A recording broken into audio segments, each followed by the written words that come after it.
Oh, hello, everyone. Before we get started today, I just wanted to encourage you to ensure that your microphones are muted to cut down on any background noise we may pick up, and to ensure that your webcams are toggled off, just to ensure that less bandwidth is being used to ensure that the presentation goes a bit smoothly. So yeah, again, welcome to our session today. It's titled Learning from Youth, Engagement Strategies for Patient-Oriented Research Projects, Committees, and Councils.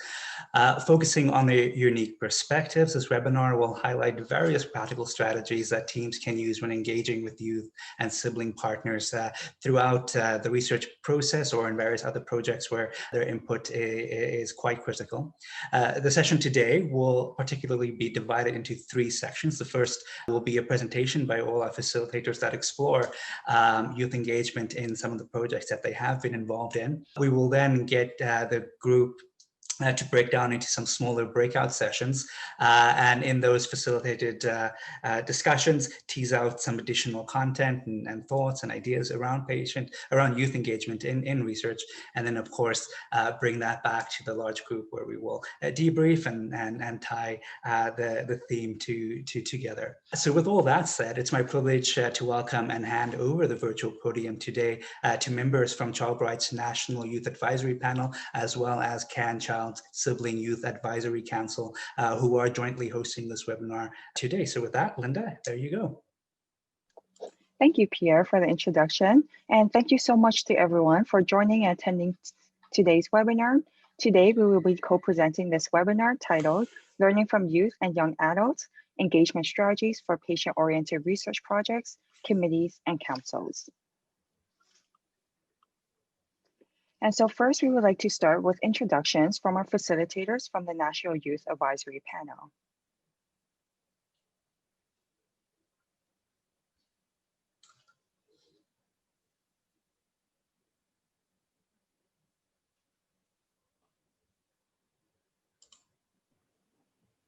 Hi there, I'm Gillian. I'm from AnyApp.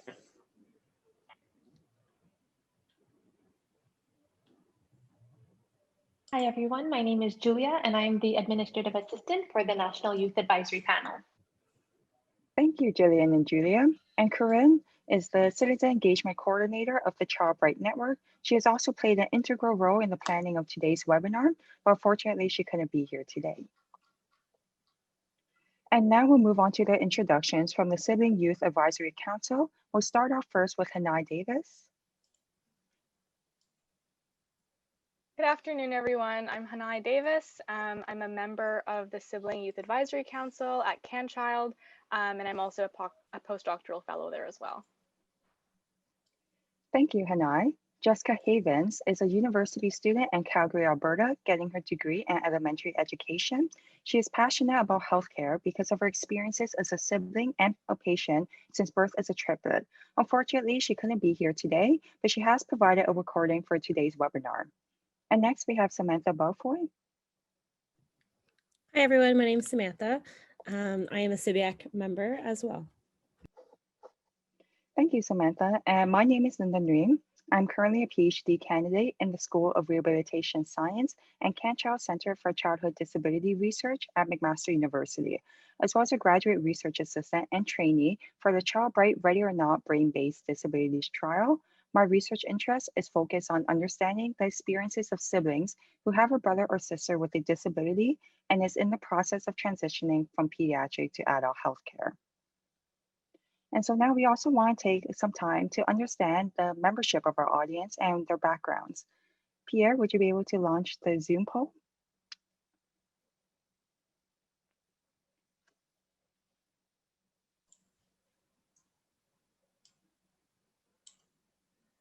All right, thank you, everyone. We'll give it a few more seconds for you to toggle your preference.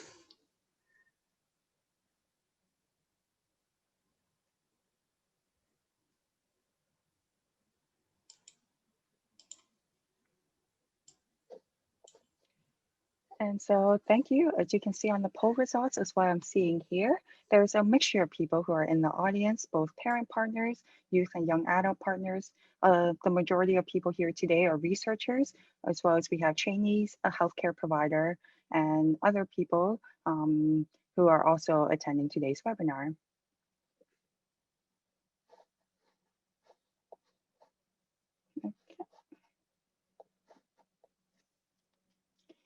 So moving into the learning objectives, in this webinar, we would like to define what authentic engagement of youth in the research process looks like, outlining some best practices for youth engagement, both from information from the literature, as well as our experiences in our partnership. We want to provide a platform where facilitators, so ourselves, to anecdotally reflect on and relay our experiences of being involved in research. We want to offer examples of where and how previous efforts have successfully incorporated youth involvement. And we want to provide feedback to audience members who may be experiencing challenges engaging with youth members. And that's something we want to discuss in our small breakout discussions. In the first section of our presentation, we will be providing the context about the involvement of young people in research from the literature, followed by an example of our partnership. There are different terms that are used in the literature about engaging with young people in research, including patient engagement, patient-oriented research, engagement, authentic stakeholder engagement, involvement, and participation. In this presentation, we refer to research engagement as the engagement of all relevant stakeholders as partners throughout the research process. We also want to specifically highlight the building of a meaningful and active collaboration of all partners. While we refer to the term youth engagement, we also use the term youth interchangeably with young people and young adults, which is how we identify ourselves. A systematic review conducted by Bailey and colleagues in 2015 and a recent scoping review by Van Skelven and her colleagues in 2020 highlights the positive contributions and outcomes of young people's involvement as research partners. There were positive impacts on the research project, such as how young people were able to share new insights about their lived experiences in the research project. Their perspectives and opinions often influence at least some aspects of the projects.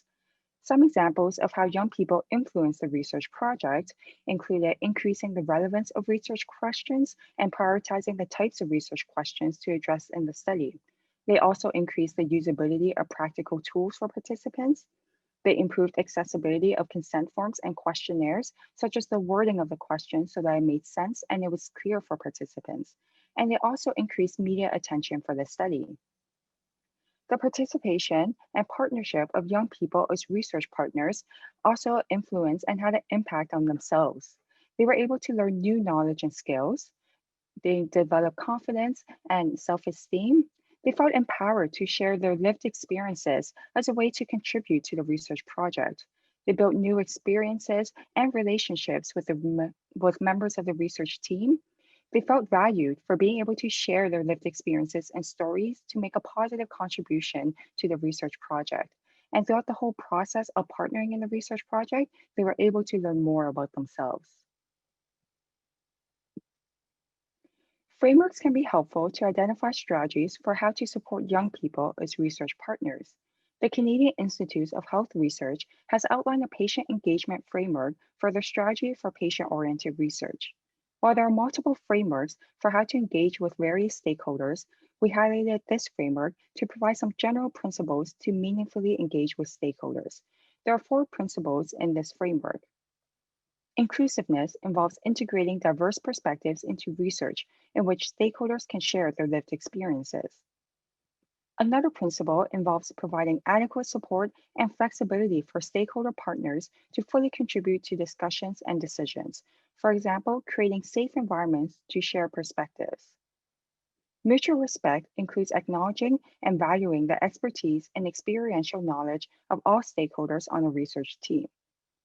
And co-build describes the collaboration of all stakeholder partners throughout the research process. We want to highlight how we have built our partnership with the Sibling Youth Advisory Council, because while we recognize that there are multiple frameworks and strategies that have been outlined in the literature, there's limited information about how to conduct and build a partnership with youth members. So we want to highlight how we have partnered with the Sibling Youth Advisory Council to design and conduct my doctoral research study. And now I will pass it over to Hanai to describe our partnership.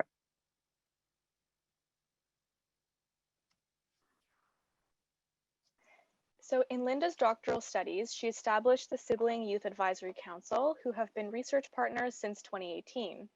The SibYAC was formed when each sibling shared their experiences and stories of their relationship with their brother or sister with special needs. We were so passionate about sharing our stories and expressed our interest to partner in research. There are currently 6 members with 1 brother and 4 sisters, located in Calgary, Alberta, as well as Hamilton, Ottawa, and Toronto, Ontario, and who have siblings with different disabilities, including autism spectrum disorder, cerebral palsy, a rare genetic condition called CDLK5, and multiple sclerosis. In our partnership, we want to ensure that we create a positive and welcoming environment where SibYAC members are able to share their thoughts about how they would like to be involved in a partnership. In the process of building our partnership, we first had to set some expectations and goals. During a SibYAC group meeting, we asked ourselves the question of what are our goals for the SibYAC? What activities would we like to see in the SibYAC, and what activities should we continue doing? And then we used an engagement tool to have a discussion with each SibYAC member in an individual check-in meeting to ask about the different ways that we want to be involved in research. The engagement tool was developed by the Ontario Brain Institute in Canada that outlines the ways the community members can participate in different stages of research, which includes planning the study, recruiting and retaining participants, doing the study, analyzing the results, and disseminating the results. First, when planning the study, we help determine the relevance of the research or prioritizing the research question. For recruiting and retaining participants, we advised on the vocabulary of study materials and used our existing networks to advertise the study. When doing the study itself, we participated in a pilot run of the study. When analyzing the results, we can contribute our perspectives to data analysis. And when disseminating the results, we can help to develop a dissemination plan for how to share the study results and co-present at conferences. In conjunction with the engagement tool, the involvement matrix, shown here, was used as a tool to have a conversation about expectations, roles, and responsibilities with each SibYAC member during individual check-in meetings. The involvement matrix was helpful for us to have a discussion about roles and responsibilities and have an open discussion so that each SibYAC member is not overwhelmed by the workload or expectations. The left column here outlines the stages of the research study, including preparation, execution, and implementation stages. And different types of tasks can be outlined in each stage. And SibYAC members can also identify tasks that they might like to be involved in. On the top row, each SibYAC member can identify the types of roles that they might like to play for each task on the left, such as being a listener, a co-thinker, an advisor, a partner, or a decision maker. And on the subsequent slide here, you will see a completed involvement matrix that shows my involvement matrix. So these are the things that Linda and I spoke about to identify to what degree I'd like to participate in each of the different roles in the project. And as you can see here on the following slide, there is a range of interests among the SibYAC members, and they all signed up for different roles in each research initiative that can range from being a listener to a decision maker.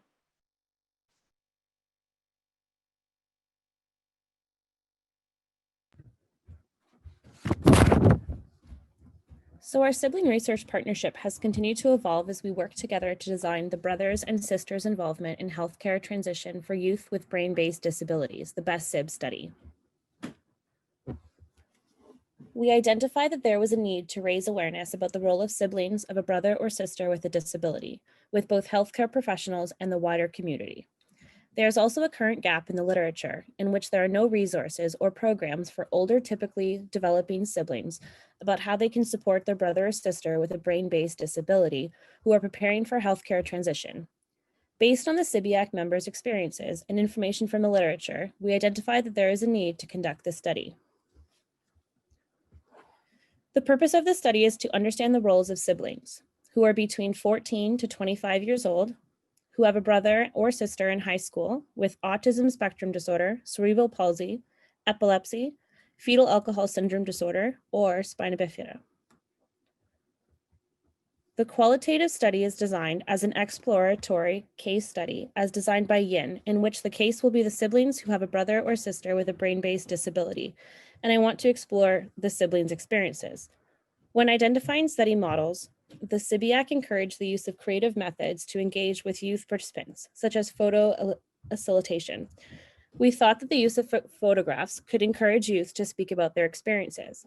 In this study, participants will be asked to bring 3 to 5 photographs that describe their sibling experiences in an interview. During the interview, we plan to ask questions such as who is in the photographs, what do the photographs mean to them? The SibYAC then worked together to create recruitment material, including a poster and a video. We co-created recruitment posters in which each SibYAC member provided feedback about the wording and visual appeal of the poster. Currently, we have worked together to share these recruitment materials in our social networks on Facebook and Twitter. In light of COVID-19, we will not be pursuing the in-person interviews, and all interviews will be conducted through Zoom or by telephone. SibYAC members also shared photographs of their sibling relationship, as well as testimonial clips about the importance of participating in this study.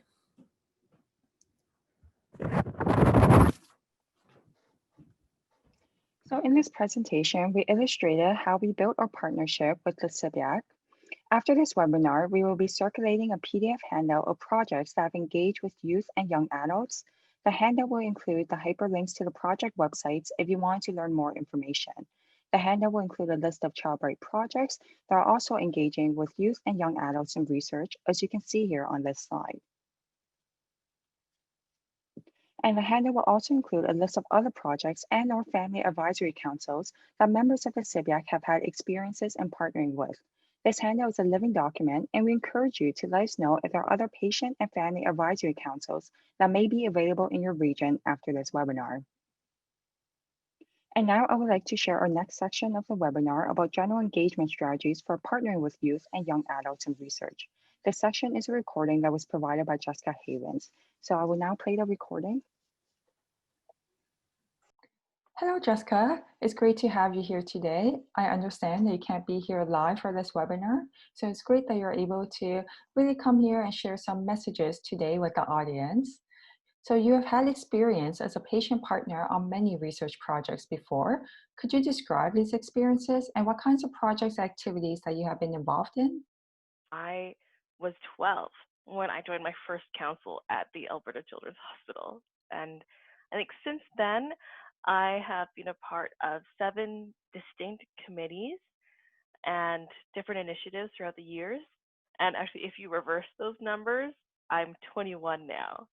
So those 10 years have had many council meetings, lots of asynchronous feedback, working groups, workshop development, facilitation, conferences, you name it. I've definitely seen a lot of the healthcare side growing up. And in your journey as a patient and family advisor in research, what tips or advice would you give for researchers who want to engage with young people during the beginning stage? Yeah, no, beginnings are so important. And it's kind of amazing that for most youth, when they engage in research, you're very likely to be their beginning. You're very likely to be their first step into like the healthcare or research world. And like what an honor that is. And so I think when it comes to what I've seen so far and what really helped me as a youth entering councils, I definitely say it'd be worth it to give a trial period, whether that's 1 meeting or 2 meetings or a phone call. It can be really intimidating to walk into your first council meeting, and it takes a lot of courage just to pick up the phone and join in when you know that it will be a totally new environment. And you know, growing up, lots of kids have experience in sports or choir or school activities, but I think we can definitely say that healthcare research doesn't really have an equivalent in any of those activities for them to really apply when they enter into this new world. So that'd be the first thing for sure. Okay.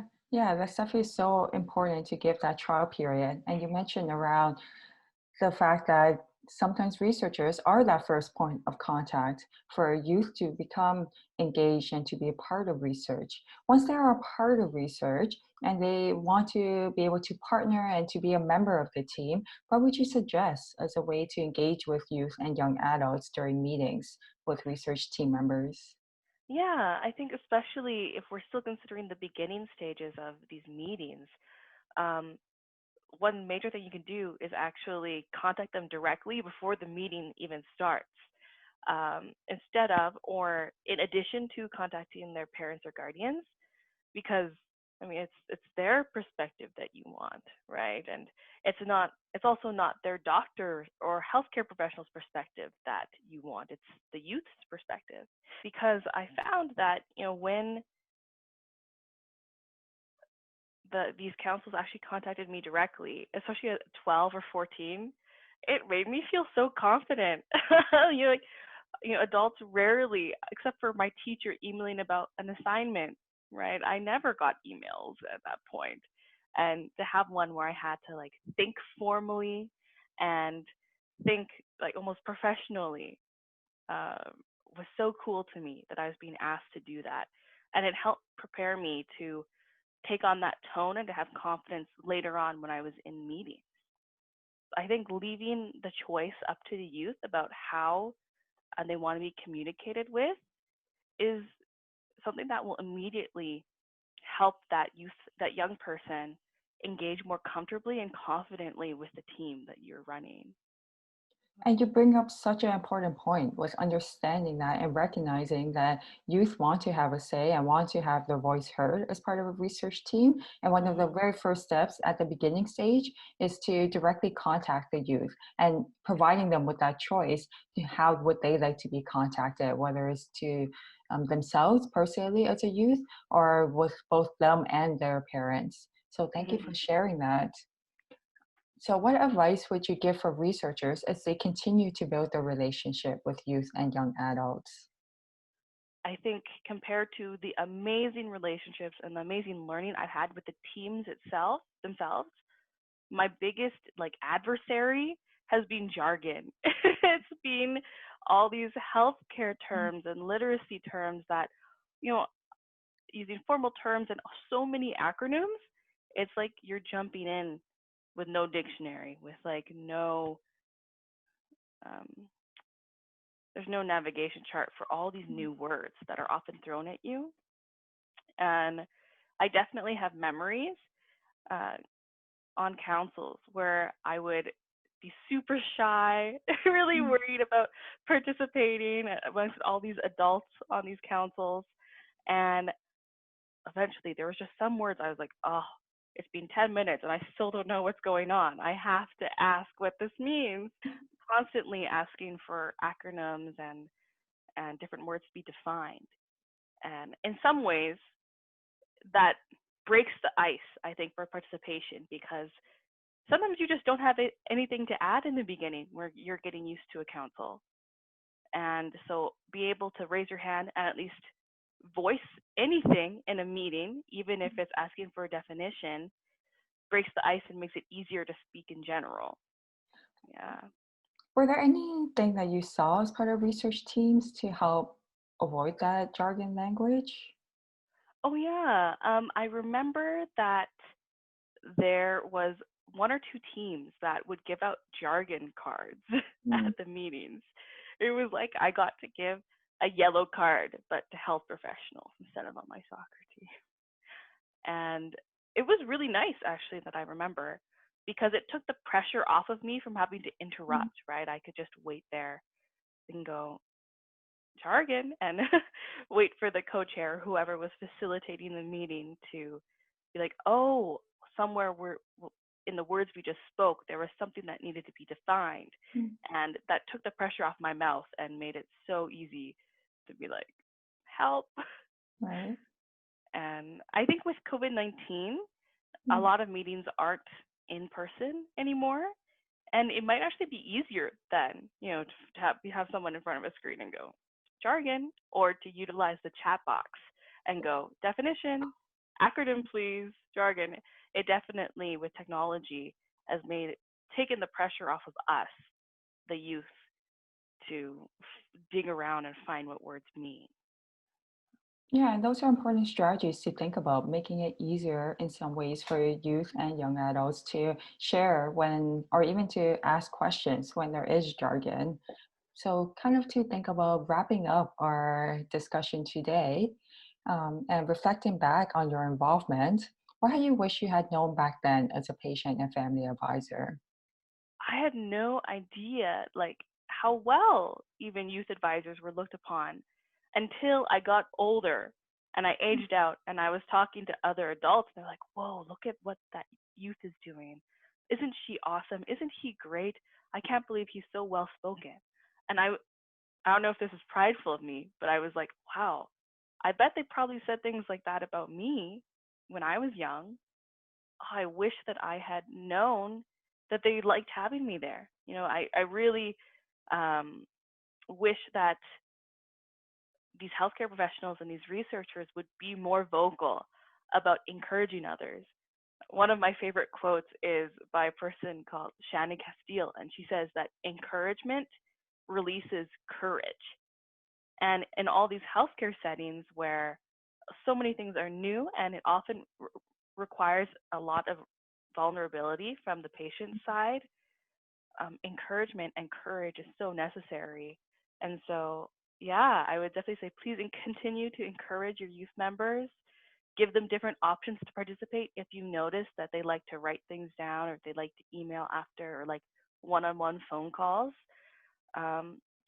I really encourage researchers to be vocal about not only what they appreciate from their youth members, but also, you know, just affirming that it's okay not to know things. You're doing awesome. You're learning a lot, and continuing to help them grow as people, help the youth grow during these times too. That's huge. And so we appreciate and value the comments about general engagement strategies that Jessica shared with us. Gillian can also share about additional information about accessibility, considerations, and accommodations when engaging with young people in research. So now I will pass over the screen for Gillian to share her thoughts. All right, sorry about that. All right, so as Linda said, I'm going to be sharing about accessibility, considerations, and accommodations. So first I'm going to talk about the importance of accommodations. Having accommodations available is not only inclusive, and it gives the opportunity for diversity in your studies. It also provides relevant and impactful research results. So, if you're doing a study on brain-based disabilities, what's better than to have someone who can give you lived experience and knowledge from that when it's available to you? That provides a much richer, well-rounded result that everyone could benefit from. So here are some examples of what considerations and accommodations might look like and mean. So it can be anything from offering different text materials, so like large fonts, formats, things like that. And then something that might not be thought about as an accommodation would be the timing of meetings. And this doesn't just apply to youth with disabilities. It applies to all youth that might have other commitments going on. So being mindful of their schedules regarding school, work, they're taking valuable time out of their day to help researchers in their studies. And that kind of moves into the next point of providing the material ahead of time so that youth has a chance to really process what's going to be happening or what's going to be asked of them. And then there is also providing the opportunity for a wide range of feedback formats. So that could be phone, email. Some, like myself, might prefer phone because it's faster physically for me than typing. And then especially with an organization like ChildBright, who is nationwide, translation is important because, again, people might not speak the same language, but it still would provide that ability to hear their valuable input and insight. So probably the most important part of what I'm sharing with you today is how to offer these accommodations. So what I really wanted to touch on today was the fact that offering accommodations is great and helpful, but what could be a deterrent is the fact that even asking for accommodations at times can be daunting and uncomfortable for a lot of youth. This all depends on their experience in advocating, what their comfort level is just in general, whether they're shy or more outspoken. I know that it took me a while and some maturing to be able to recognize what I needed, and that wasn't a burden or any sort of thing that I should be ashamed of or uncomfortable about. So it's really important for researchers to provide a comfortable and inclusive environment. So to recognize the value of the youth input and why you want them there in the first place, and listen to their concerns, problem solve, and find a solution. And then that goes into just emphasizing that you're willing to adapt and work with them the best you can to get the most meaningful experience for both parties. Going into that, I'm just gonna share my experiences regarding accommodations. I use a wheelchair. I have cerebral palsy, and a lot of things are physically harder for me to do. So while I don't have experience in the research world until my involvement with NYAP, I do have experience just asking for accommodations and assistance in general. So the main one is my accommodations for university. I know that I found it a huge struggle to get what I needed, and that's simply because it was all put on me to figure out.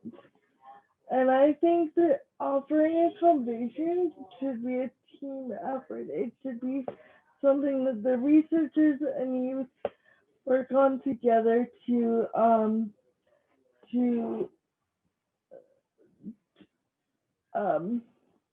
accommodate for.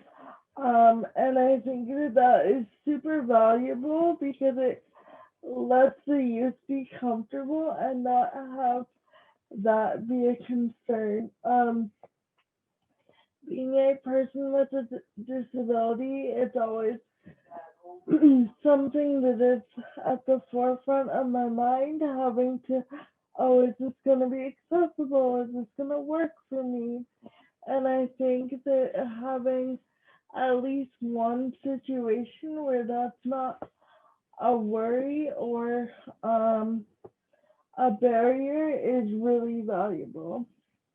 That being said, the AnyApp has really tried to take into consideration all these tips, and they've created a tip sheet for researchers to engage youth.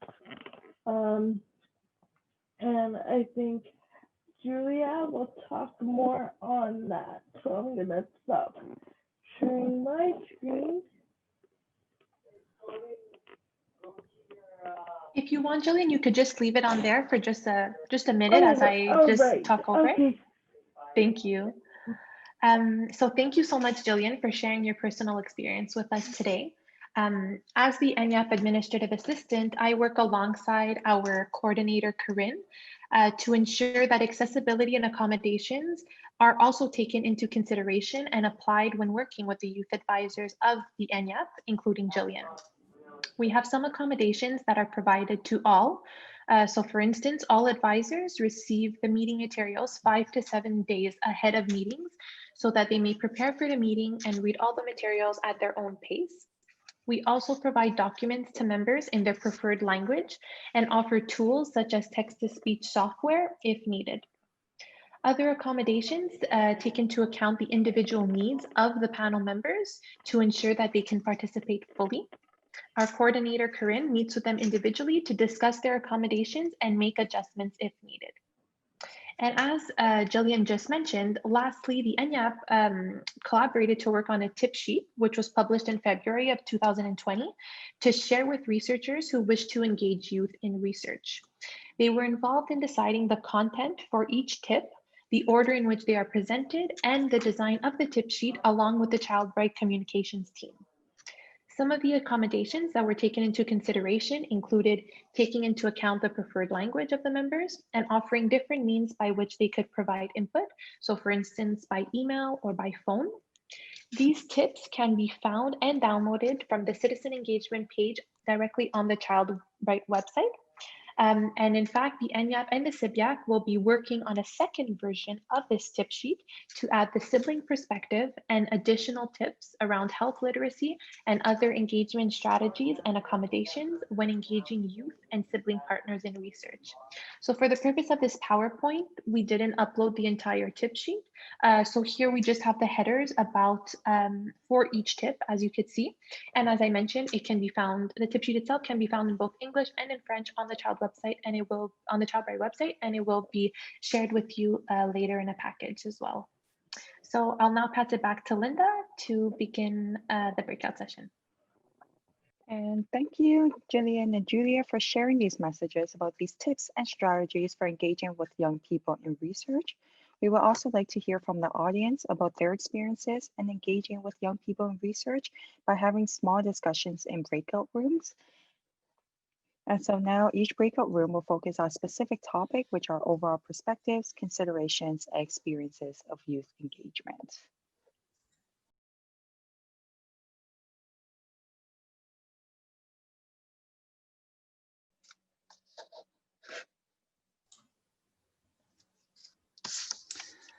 Welcome back, everyone. I know that was really short, and I'm sure some great discussion was just getting started before we cut you off. So, Linda, back to you. Sure. And so everyone had different topics. So maybe we can go around with the 3 rooms and to have a summary of what everyone wrote down or discussed.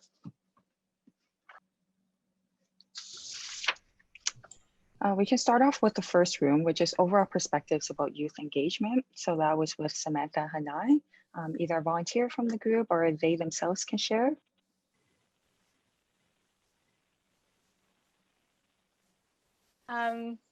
Yeah, I think all of us had a lot of ideas to share, but the ones we managed to sort of share as a group were sort of the challenges of engaging youth in general in research. We had Jessica in our group as well, which was really nice to get her feedback on.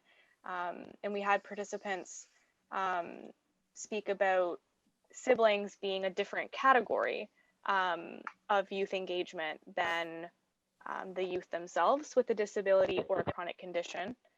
And that when it comes to siblings, sort of the birth order of the sibling in relation to the individual with special needs or the chronic condition does have an impact on the role they play. If anyone from our group would like to add, please chime in. No, that was awesome, Hanai. And the other thing we got, well, I got a private message, and the question there was, how would you suggest initiating the engagement? So that seems to be a common question amongst everyone, is how that the initial engagement can happen. So some suggestions for everyone would be kind of like social media is a really good one, connecting with healthcare professionals, putting up posters. Also, word of mouth is huge, because when one sibling knows a sibling who knows a sibling who knows a parent who knows this, who knows that, it kind of goes down the chain. And then when you have one person kind of sharing that, the word of mouth does go really far. So those would be the suggestions there, as well as schools. Schools are really good at sending out communication to families as well. Great, thanks Hannah and Samantha. Our next room topic was around considerations in youth engagement that was facilitated by Julia and Gillian. Either them or a volunteer would like to share what they discussed in their group. Yeah, so we discussed